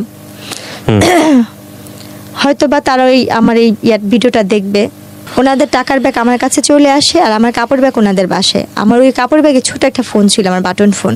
আচ্ছা। তো আমি যখন রিক্সাওয়ালাকে টাকা দিব তখন দেখি আমার ব্যাগে টাকা নেই, ওই টাকা ওনাদের টাকা, আমার ফোনও নেই আমার টাকাও নেই। তখন আমি ওই টাকাটা দেখে অবাক হয়ে গেছি, এতগুলো টাকা তো আমি কখনো দেখিনি। তখন গিয়ে আমি কি করলাম, বাসায় নামলাম না, আমি আমার ওই নাম্বারে ফোন দিচ্ছি বারবার। ধরে না সারাদিন এরকম পার হয়েছে, সন্ধ্যার দিকে ফোন ধরতে। আমি বলতেছি কি এই ফোনটা যার কাছে, ওনাদের একটা ব্যাগ আমার কাছে। বলার পরে উনি বলতেছে আমাদের ব্যাগ তোমার কাছে, তুমি কে আর এই ফোনটাই কীভাবে? আমি বলছি আপা আপনার বাসায় যে আমি নকশি খাতা বিক্রি করতেছিলাম, আমার কাপড় দিতে গেছিলাম, তখন আমার এই ব্যাগটা গেছিলো। বলছে ও হ্যাঁ হ্যাঁ হ্যাঁ আমি দুই বাসায় গেছিলাম কাপড় কিনতে, বেড়াতে গেছিলাম, ওই ব্যাগটা তোমার কাছে, দেখি দিয়ে দাও তো। পরে উনি দ্বন্দ্ব হয়ে ওই লাইনে থাকা হয়েছে, উনি বলছে কি তুমি কি জানো ওই ব্যাগে কি আছে? পরে আমি বলছি আমি জানি, আমার এটার প্রতি কোনো লোভ নেই। কি ছিল? টাকা ছিল। কত টাকা ছিল? ভাইয়া জানি না, কিন্তু এত টাকা কখনো চোখে দেখিনি। অনেকগুলো টাকাই ছিল। তারপর মোটামুটি ভালো টাকাই ছিল, সবগুলো 500 আর 1000 টাকার নোট, মানে 4-5টা বান্ডিল ছিল ওখানে। তখন উনি বলছে তোমার এই টাকার প্রতি কোনো লোভ নেই? আমি বলছি না আপা আমার এই টাকার প্রতি কোনো লোভ নেই। তখন উনি বললো কি তুমি আসো গুলশান আসতে পারবা এই ব্যাগটা নিয়ে? আমি গুলশান জীবনে যাইনি, আমি চিনি না। পরে উনি বললো যে ধানমন্ডিতে আসতে পারবা? আমি তাও চিনি না, আমি কখনো যাইনি এইসব জায়গায়, আমি কি করে চিনবো? তখন উনি আমাকে বলছে ঠিক আছে আমি কোথায় আসবো? আমি বলছি আমি তালতলা চিনি। তখন আমাদের এলাকার ভূতের আড্ডা একটা ইয়াসের রেস্টুরেন্ট, উনি ওখানে আসতে বলছে। আমি ব্যাগটা নিয়ে ওখানে গেছি, যাওয়ার পর উনি আমার দিকে তাকায় রয়েছে আর আমার ব্যাগটা দেখতেছে, আর উনি আমার ব্যাগটা নিয়েই আসতে আইসনে মাথায় হাত দেয়, বলতেছে কি যে তোর মতো মেয়ে আমি খুব কম দেখছি রে, কিরে বোন তোর এই টাকার প্রতি কোনো লোভ লাগে নেই? আমি কান্না করে বললাম কি যে আপা আমার জীবনের সবচেয়ে দামি সম্পত্তিতে আমি হারায় ফেলছি, আর এই টাকা দিয়ে আমি আর কি করব? আমার জীবনে যে ছেলে মেয়ে, আমার স্বামী, সংসার, সেটাই তো, এই টাকার জন্যই আমার জীবনটা আজকে এখানে। আমার বাবা মার টাকা ছিল না বলে আমি স্বামীর সংসার করতে পারিনি, যৌতুকের টাকা দিতে পারিনি, এটা আমার মূলত আমার অপরাধ ছিল। আমি গরিবের মেয়ে, আমার বাবা মা গরিব। তখন ওনারা খুব মায়া লাগছে আমার কথা শুনে, বলছে তুই এখান থেকে যে টাকা নিবি নিয়ে নিলে। বলছি না আপা আমার টাকা লাগবে না, যদি পারেন আমার একটা কাজ দিয়েন, আমি কাজ করব, আমার একটা কাজ দরকার, আমি যদি একটু চাকরি করতে পারতাম, আমি তো লেখাপড়া জানি। তখন উনি আমাকে কি কাজ দিল, ওনার বাচ্চাদের স্কুলে নেওয়া আসার একটা কাজ দিল। আচ্ছা। ওনার বাচ্চাদের স্কুল নিয়ে যেতে মানতাম, কিন্তু ওনারা অনেক বড় লোক ছিল। এরপর একদিন ওনার বাচ্চারা অসুস্থ, একটা বাচ্চা অসুস্থ, ওনার ছেলে অপারেশন করবে, ছেলেটার অপারেশন করার সময় তাদের AB নেগেটিভ রক্তের গ্রুপ দরকার ছিল। ওই সময় ওই রক্তটা আমি দিই, আমি বলি যে আমি এই রক্তটা দিব। বলছে কি তোর কি রক্ত এটা? পরে আমি বললাম যে হ্যাঁ আমার যখন আমি অসুস্থ ছিলাম তখন আমি শুনছি আমার এই রক্তের গ্রুপটা AB নেগেটিভ। আপনার AB নেগেটিভ রক্তের গ্রুপ? আসলে কি AB নেগেটিভ? হ্যাঁ। ওকে। তখন আমি বলার পর ওনার বলছে কি যে তাই। পরে উনি আবার কি করলো, শিওর হওয়ার জন্য উনি আমার রক্তটা পরীক্ষা করলো। আচ্ছা। তখন আমি অনেক মোটা একটা চশমা পরতাম, চোখে দেখতাম না, তো ওই চশমাটা ছাড়া আমি চোখেই দেখতে পারতাম না। তো উনি কি করলো, আমার রক্ত পরীক্ষা করার পর ওনার বাচ্চার সাথে মিললো, যেখানে ওনার বাচ্চার 3-4 ব্যাগ রক্ত লাগবে, সেখানে আমার 1 ব্যাগ আর 1 ব্যাগ ওনারা কিনে আনছে। এই 2 ব্যাগ দিয়ে ওনার বাচ্চাকে উনি ইয়ে করলো। তখন ওই যে রক্ত দিয়ে, আমি তো কখনো রক্ত দিই নেই, রক্ত দিয়ে তো সাথে সাথে উঠতে হয় না, কতক্ষণ নাকি রেস্ট নিতে হয়। আমি কি করছি, রক্ত দিয়ে উঠে পড়ছি না, আমার চশমাটা পড়ে গেছে, ভাঙে গেছিল একটা ফ্রেম। তখন আমি অন্ধের মতো হাতা হাতা চশমা খুঁজতেছিলাম। তো ওই জিনিসটা ওই আপুটা ফলো করে বলতেছে কি তুই কি চশমা ছাড়া চোখে দেখিস না? আমি আপা আমি তো চশমা ছাড়া চোখে দেখি না। বলছে কতদিন ধরে এরকম? আমি প্রায় আজকে 3 বছর হয়ে আসতে। আমার এই কাহিনীটা 2014 দিকে এই কাহিনীটা। এরপরে গিয়ে আমি বলতেছি কি আপা আমি তো চশমা ছাড়া চোখে দেখি না, আজকে 3 বছর ধরে আমার চোখের অবস্থা এরকম। পরে উনি না দেখে বলছে তুই কোনো ডাক্তার দেখাইছিস? আমি ডাক্তার দেখাইছি, ডাক্তাররা আমাকে অপারেশন করতে বলছে আর কি যেন পরীক্ষা করতে বলছে, করিনি টাকার জন্য। তখন উনি সাথে সাথে ওনার ড্রাইভারকে ডাক দিল আর ওনার ম্যানেজারকে ডাক দিল, নাম ধরে না। ম্যানেজার আসলো, বলছে ওকে এখনই বাংলাদেশ আইকন সেন্টারে নিয়ে যাও ধানমন্ডিতে। আচ্ছা। নিয়ে ডাক্তার দেখো ওনারা কি বলে। আমাকে ওইখানে সাথে সাথে ওই মুহূর্তে আমাকে ওইখান থেকে জুস টুস খাওয়ায়া পানি টানি খাওয়া আমাকে নিয়ে গেল ডাক্তারখানায়। নিয়ে যাওয়ার পরে ওখানে আমি আমার চোখ পরীক্ষা করে, এরপরে কি করছে ওনারা আমার সবকিছু করা শেষ, অপারেশন করা শেষ, ওনারা আমাকে খুশি হয়ে জায়গা কিনে দিবে। আচ্ছা। ওনারা আমাকে একটু জায়গা কিনে দিবে। যাদের বাড়িতে আপনি আছেন আর কি? হ্যাঁ, না আমি ওই বাড়িতে নেই, তাহলে শুধু একটা জায়গা শুধু পড়ে আছে। না কিন্তু যাদের আপনি টাকা দিয়ে হেল্প করলেন ওরাই তো আপনাকে টাকা কিনে জায়গা কিনে দেওয়ার কথা বলতেছে। আমি সেটাই বলতে যাচ্ছি। হ্যাঁ, যাদের আমি কাজ, যাদের রক্ত দিয়েছি, যাদের আলটিমেটলি আপনার সব গল্প তারা জানে যে কিভাবে কি হয়েছে, তো ওরা আপনাকে একটা জায়গা কিনে দিবে। হ্যাঁ, ওরা আমাকে একটা জায়গা দান করলো। আমার চোখের অপারেশন করার শেষ দিয়ে ওরা আমার একটা জায়গা, কোথায় এটা দান করলো? এটা হচ্ছে ড্যামরা ইস্ট হেডকোয়ার্টার দিকে। আচ্ছা, কতটুকু জায়গা? 2 কাঠা। 2 কাঠা। আচ্ছা, আপনাকে একদম আপনার নামে লিখে দিয়েছে? সম্পূর্ণ আমার নামে লিখে কাগজপত্র করে দিয়েছে, দান করছে এটা আমাকে ওনারা। ওকে। আমার রেজিস্ট্রেশন দান করার পরে তো ওনারা আমাকে আর খুশি আর কিছু টাকা দিচ্ছিল, আর 2 লাখ টাকার মতো ওনারা আমাকে টাকা দিচ্ছিল, এটা দিয়ে তুই কিছু করিস, পড়াশোনা কর বা কিছু কর। ওনারা দেশের বাইরে সবাই চলে গেছে, আমার সাথে আর কোনো সম্পর্ক নেই, তারা চলে যাবে। ওনারা দেশের বাইরে চলে গেছে, যাওয়ার আগে আপনাকে হ্যাঁ এটা খুশি হয়ে দিয়ে গেছে। তো আমি ওই মুহূর্তে না ভাবছি কি, যেহেতু আমি লেখাপড়া জানি না, আমার 2টা বাচ্চা আছে, আমি ওই টাকাটা দিয়ে, যেহেতু আমার বাবা মাও খুব গরিব, ভাই বিয়ে করছে, ভাই ভাইয়ের মতো থাকে, যার যার মতো শেষে থাকে, আমি ওই টাকাটাকে বিদেশ যাওয়ার জন্য, তখন বিদেশে লোক নিতে আসতে বাসা বাড়ির কাজে বা কোনো ইয়াতে, বিদেশে চলে যাব, ভবিষ্যতে টাকা পয়সা জমিয়ে এই জমিটার উপরে বাড়িটারি করে থাকবো, বাড়িটারি করব। তখন বিদেশে গেলাম, এক দালাল ধরলাম, উনি আমার থেকে 1.5 লাখ টাকা নিল। এটা মহিলা দালাল ছিল, উনি বিদেশি লোক পাঠায়। উনি আমাকে কাজে দিল কি, হাসপাতালে ক্লিনারের কাজের কথা বলে উনি আমাকে সব কাগজপত্র করতে। আমি হাসপাতালে ক্লিনার হয়ে কাজে যাই, দুবাইতে পাঠাবে। সেখানে গিয়ে আমার সাথে আরেক ইয়া ঘটে, আমার নসিবটাই এরকম। ওখানে যাওয়ার পরে আমি একটা ভার ডান্সারে পড়ি, ভার ক্লাবে। উনি আমাকে এয়ারপোর্ট থেকে বলতেছে, তুমি অমুকের বোন না? আমি বলছি হ্যাঁ। পরে বলতেছে যে তুমি আমাকে চিনো? আমি বলছি না, আপনার কথা আমার ভালো করে মনে নেই। বলছি তোমার না বিয়ে হয়েছিল, এরকম এরকম হয়েছিল? আমি বলি হ্যাঁ আমার হয়েছিল এরকম, কিন্তু এখন তো সেটা নাই। বলছি তুমি এখানে আসছো কেন? উনি আমাকে ডিটেলস পরে বলেছে আমি একটা ভার ক্লাবে আসছি। তখন আমি তার হাত পা ধরে কান্না করতেছি, ভাই আমি তো এই কাজে আসিনি, আমি তো অন্য কাজে আসছি। বলছে আল্লাহ, তুমি এই কথা আগে জানতা না? বলছে না। তখন উনি কি করলো, ওইখানের একটা মেয়ে ছিল ডান্সার, ওই আপুদের 2টা আপুকে বললো যে দেখ ও কিন্তু যাই না আসে নাই, মালিকের বউ কিন্তু অনেক মারবো, ওই জন্য ক্লাবে না যেতে পারে বা ইয়া করে, ওটা ব্যবস্থা করিস।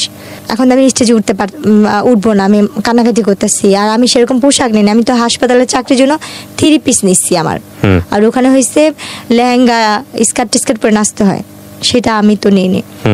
তখন ওই মুহূর্তে আমার যে স্বামী, উনি ওই মালিকের বউকে বলে কি ওরে উঠাইস না, উঠায় না, যে টাকা লাগে আমি দিব, ওকে রাখেন। তো উনি বলছে কি না আমি করে ধুয়ে পানি খাবো? বলছে না আমি দিব ভাই। বলার পরে বলছে ঠিক আছে। তো 2 দিন আমি ভালোই ছিলাম, কিছু করে না। 2 দিন পর ও টাকা দেয় না, এখন আমাকে মারধর করতেছে, উঠাবে। তো ও আমার সাথে কি বড় বেমানিটা করতে, আর মানুষকে বিশ্বাস করলে যে প্রতারণা করে, যেটা আমার মতো আর কেউ যেন না করে। আমি ওখানে যাই, ওই আপুগুলো আমাকে বলে যে দেখো তোমার তো এখানে আসতো, তুমি এক কাজ করো, 3 মাসের ব্যাপারই তো, এখানে শুধু নাচতেই হয়, খারাপ কিছু না, তুমি শুধু ডান্স করো। এখানে ডান্স করলে তুমি তোমার একটা পারিশ্রমের যে একটা ফল, এটা নিয়ে যেতে পারো, এখানে তোমার অনুমতি ছাড়া কোনো খারাপ কাজ হবে না। দুবাইতে এরকম কোনো নিয়ম নেই। কিন্তু আমি বুঝি নাই ভাইয়া, আমাকে যে আমার স্বামী যেটা বলছে আমি সেটা, উনি বলছে কি এখানে নাচলেই তুমি খারাপই তৈব। আমি ওই জিনিসটাই ধরেছি যে আমি তো একবার তো অনেক কিছু দেখে আসছি খারাপ জগতের, আমি তো আর কোনো কিছু করতে চাই না, বা আমি তো আমার নিজের দেহটাকে বিক্রি করা ছাড়া সবকিছুই করছি, জীবনে অনেক ধরনের মোকাবেলা করে আসছি, আমি আর কিছু করতে চাই না, আমি একটু সৎভাবে বাঁচতে চাই, সেটা পরিশ্রম করে 1 টাকা হইলে আমি নিয়ে খাবো। তখন আমি না ওর হাতে পায়ে জড়া ধরলাম যে ভাইয়া আমাকে এখান থেকে পাঠা দেওয়ার ব্যবস্থা করেন না, আমার বাবা মার কাছে আমার 2 কাঠা জায়গা আছে, আমি সেটা বিক্রি করে আপনাকে টাকা দিব দরকার হয়। এই কথাটা আমি ওকে নিজে থেকেই বললাম যে আমার 2 কাঠা জায়গা আছে, আমি বিক্রি করে দরকার আপনাকে টাকা দিব। তখন ও চুপচাপ থেকে তারপর দিন আমাকে বলছে তুমি যদি এখান থেকে বাঁচতে চাও তোমাকে আমার বিয়ে করতে হবে, আমাকে যদি তুমি বিয়ে না করো তাহলে তুমি এখান থেকে বাঁচতে পারবে না। তো এইভাবে ফুসলায় ফাসলায় আপনাকে বিয়ে করে। হ্যাঁ, ও যখন ওইখানে বলছে আর আমি তো এখানে অসহায়ের মতন, তখন আমি না আমার মার সাথে এই কথাগুলো কথা বলতে, আমার তো ফোন নাই, ওরে বললাম যে আমার মার সাথে একবার কথা বলতে দেন না, কেউ আমার মার সাথে যোগাযোগ করতে দিল না। আমি একটা জিনিস সংক্ষিপ্ত করে ফেলতেছি এখন, কারণ আমি জানি আপনার এই গল্পটা কোন দিকে যাবে। আমি খুব শর্ট করে নিয়ে আসি, যাতে আমাদের দর্শকরা যারা এতক্ষণ ধরে দেখছেন বা শুনছেন তাদের একটু প্রেসাইজ করতে সুবিধা হবে। এই লোকটাকে আপনি বিয়ে করেছেন, শুধু বিয়ে না, আপনি বিয়ে করার পরে দেশে চলে এসেছেন, এবং এই লোকটার উরসজাত একটা বাচ্চা এখন আপনার আছে, যে বাচ্চার বয়স কত? বাবুটার ফেব্রুয়ারি 14 তারিখে আসলে 2 বছর হবে। আপনি এই লোকটাকে বিয়ে করে দেশে আসছেন, সে কি আর দেশে আসছিল? ওনাকে যখন আমি দুবাইতে বিয়ে করি, উনি দুবাই নিয়মে বিয়ে করার পরে আমাকে বাংলাদেশে পাঠা দেয়, এবং আমি বাংলাদেশে চলে আসার পরে আমার বাবা মা বলছিল যে এই লোকটা ভালো হবে না খারাপ হবে।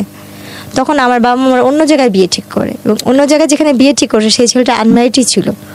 আমার প্রথম বিয়ে এবং আমার তখন কি আপনি কনসিভ আপনি জানতেন যে আপনি কনসিভ করেছেন? তখন আপনি জানেন ছিল না। ওর ফ্যামিলির সাথে কি আপনার যোগাযোগ হয়েছে? হ্যাঁ, ওর বাবা ফ্যামিলির সাথে যোগাযোগ আছে। ওর বাবা মা সবাই আমাকে নিয়েছিল, এবং ওর বাবা মার আগের বিয়ের কথাটা জানে না, পরবর্তীতে জেনেছে। পরবর্তীকালে তারা নাকি শোনা শুনছে, কিন্তু এটা আমার হাজবেন্ড কখনো ফেস করে নাই। এটা সম্পূর্ণ সে গোপন রাখছে। এখন বাচ্চা আছে, আপনার হাজবেন্ডের সাথে আপনার যোগাযোগ আছে? উনি আমার বাচ্চাকে 3 মাসে পেটে রেখে বাইরে চলে গেছে। আমার দেখেও নাই কখনো? না, আজ পর্যন্ত দেখেন না। আমার গয়নাগাটি লাস্ট পর্যন্ত যে যোগাযোগ হয়েছে আপনার সঙ্গে, তখন কি বলে আপনার হাজবেন্ড? লাস্ট কবে যোগাযোগ হয়েছে? কথা হয়েছে যেদিন আমার ছেলেটা হয়েছে, ঠিক সেই দিনই। 14 ছেলের বয়স কত? বাবুর হয়েছে ফেব্রুয়ারি 14 তারিখ, আসলে পুরো 2 বছর হবে। তার মানে আপনাদের ডিভোর্স হয়নি এখন পর্যন্ত? তাহলে এই ভদ্রলোক সম্পর্কে আমি ডিটেইল কোনো কিছু আনতে চাচ্ছি না, যেহেতু আপনি এখনো তার ওয়াইফ। তো এই গল্পটা আপনি এখন বললেন, আপনার কি ভরণ পোষণ সে দেয়?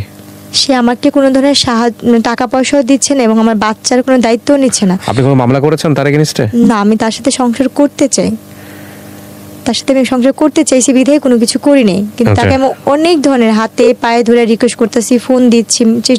উনি ডাইরেক্ট বলে কি, তুই কি তোর বাপের কাছে ফোন দিস, আমি কি তোর বাপ লাগি? উনি আপনাকে চায় না, বলে দিয়েছে চায় না, ডিভোর্সও দিবে না? ডিভোর্সও দিবে না। আচ্ছা, তাইলে আপনি এখন কি অবস্থায় আছেন, কি করেন আপনি? আমার এই ছেলেটাকে আমি 3 মাসে পেটে নিয়ে আমি মানুষের বাসায়, আমার বাবা মা আমাকে মাইনা নেন, আমি তো একা বিয়ে করছি, এই জন্য মেনে নেয় না। তো আপনি এখন মানুষের বাসায় কাজ করেন, 3 মাসে পেটে নিয়ে আপনার বাচ্চাটাকে নিয়ে মানুষের বাসায় থাকেন। আজকে এই গল্পটা বললেন, আমি জানি আপনি মানুষের কাছে সাহায্য প্রার্থী এই অর্থে যে আপনার একটা ব্যবস্থা হোক, কাজের ব্যবস্থা হোক, আপনার ছেলেটার একটা ভবিষ্যৎ নিশ্চিত হোক। এই অর্থে আপনার সঙ্গে যোগাযোগ করার রাস্তা আমি ওপেন করে দিব, যে কেউ চাইলে আপনার সঙ্গে যোগাযোগ করতে পারবে। কিন্তু আপনি যে কারণে মানুষের বাসায় যান না কাজ করতে বা কাজে নেয় না, ঠিক একই সমস্যা কিন্তু এখানেও তৈরি হবে। আপনি কি বুঝতে পারছেন আমার কথাটা? আপনি আমাকে এটা বলছিলেন, বলছেন না 1 বছর ধরে আমি আপনাকে বলছি। 1.5 বছরের প্রায়। হ্যাঁ, বলছি। কিন্তু বাবুকে 3 মাসের থেকে শুরু করে আমি আপনাদের এখানে অনেক ফোন দিছি, অনেক যোগাযোগ করছি, কোনো ভাবে না। তারপর বাবুকে 5 মাসে 6 মাসে নিয়ে আমি এখানে ডাইরেক্ট আসছিলাম। রাইট, আমি সেটাই বলতেছি যে সেই সমস্যাটা এখানেও তৈরি হবে। তারপরেও কি আপনি আপনার ফোন নাম্বার দিতে চাচ্ছেন যোগাযোগ করার জন্য? আমি কেন দিতে চাচ্ছি ভাই, আমার দেওয়ালে পিঠ থেকে গেছে, আমার কোনোভাবে উপায় নেই। আমার বাচ্চাটাকে নিয়ে আপনারা কিন্তু জানেন আমি ফাঁসি দিতে গেছিলাম আমার ছেলেটাকে নিয়ে, অভাবের কারণে। আমার ছেলেটা দুধ খেতে পারে না, আমার ছেলেটা দুধের জন্য কান্না করে, আমি দুধ কিনা খাওয়াইতে পারি না, আমি ভাতের মার খাওয়াই।